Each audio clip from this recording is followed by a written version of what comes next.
This is Sauti Mzalendo, the voice of the people. We begin with a story stirring political waters and touching the hearts of every hardworking Kenyan. Former Deputy President turned vocal critic Rigathi Gachagua has come out swinging, not with subtle words, but with bold punches aimed straight at President William Ruto's Labor Day promises. As Kenyans were still digesting the presidential pledges from Uhuru Gardens, Gachagua poured cold water over the celebrations, calling the promises hollow and far removed from the painful reality on the ground. In a strongly worded message, Gachagua painted a grim picture: workers struggling under high taxes, shrinking paychecks, and runaway cost of living. He described the current state of Kenyan workers as one of unspeakable pain, anguish, and utter frustration.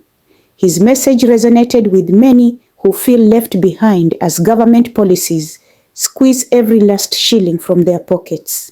According to the former DP, workers' payslips have become battlegrounds, heavily deducted and misused for what he called uncouth causes, including lavish foreign trips and political showdowns. He didn't mince words, accusing the government of prioritizing power games over people's welfare. Meanwhile, President Ruto had announced a set of reforms on Labor Day aimed at easing financial pressure on workers, including tax exemptions on pensions and direct pay reliefs for employers.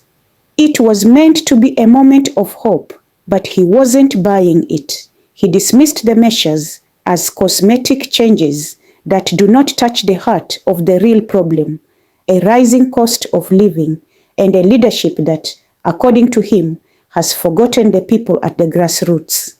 Despite the heavy criticism, he struck a hopeful note, promising that the pain is temporary.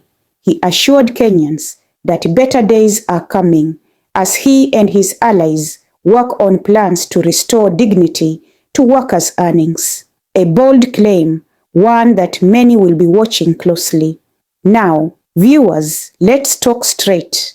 A president trying to adjust the tax knobs, or a former ally turned critic warning that the house is burning from within? Either way, what's clear is this: Kenyans are frustrated, and frustration doesn't lie. You see it in the markets, in matatus, on the faces of parents choosing between rent and food. Words are cheap, and promises even cheaper if they don't match action. Kenyans need more than speeches. They need results. It's time our leaders stop speaking at the people and start listening to them. And as Sauti Mzalendo, we'll keep turning up the volume on your voice. You've been heard. Now, let's see who's really listening. That's your pulse from Sauti Mzalendo, and we remain the voice that never sleeps. Stay hopeful, Kenya.